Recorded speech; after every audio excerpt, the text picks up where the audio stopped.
Ryukyu, Okinawa history project, and in the past we rather focused on East India Company record from Europe to Asia, from 16th century to 19th century, like Dutch East India Company, British East India Company, and French East India Company.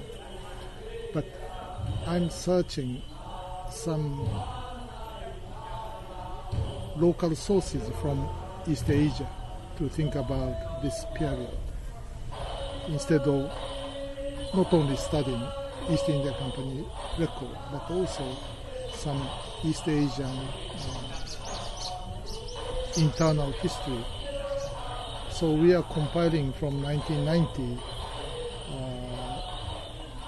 Ryukyu Kingdom history with 15 volumes, and this relates Taiwan very closely.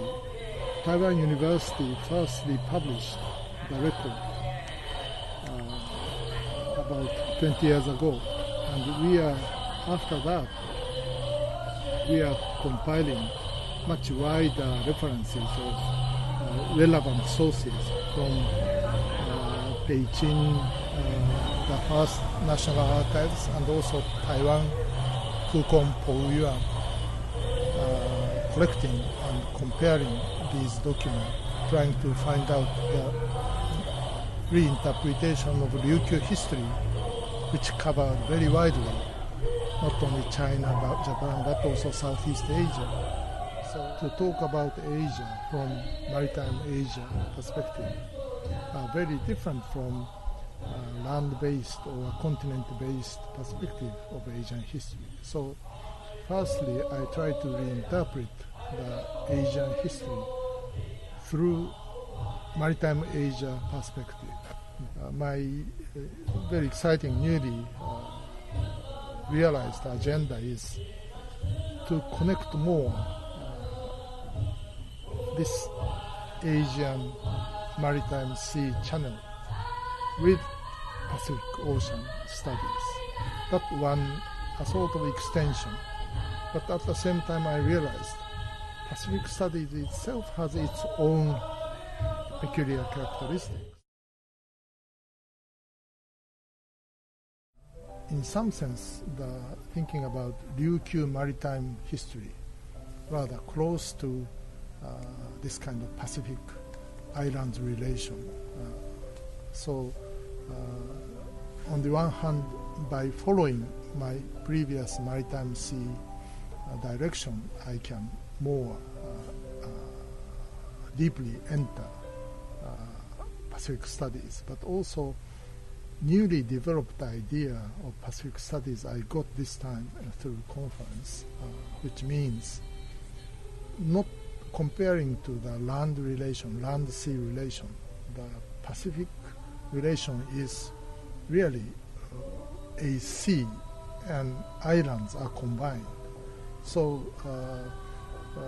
by thinking the Pacific as a sort of maritime region, then try to find out their internal sort of characteristic for their own change. But I'm sure, compared to land-based idea of development, I think Pacific Ocean might be, in the long history, no need to calculate any GDP or this kind of land-based industrial development or this kind of criteria. So maybe we need to find more Pacific-based sort of standard of idea of cycle of life or even happiness of life. So thinking about the history of Ryukyu, Okinawa, according to the GDP, the Okinawa prefecture is one of the lowest prefecture in Japan, but the degree of happiness is highest in Japan. So income, economic development doesn't always directly connected to the happiness. So happiness might include more family-based or local community-based or interrelations, internal, outside, external relations. So maybe we need to set up a different idea of development based on maritime sea, together with the happiness of life of the community. In the past, Japan followed a sort of industrial development or increase of GDP or increase of income, and now a sort of the third highest in the world of GDP or very high income level. But actually, looking at the society or Japanese society, many new agenda, new problem, or in society or in family relation are coming out, which is rather difficult to solve in a short term. So by studying and learning more of the history of Ryukyu, which to me closely related to the Pacific history or situation of Pacific Ocean and relationship among islands, peoples and communities.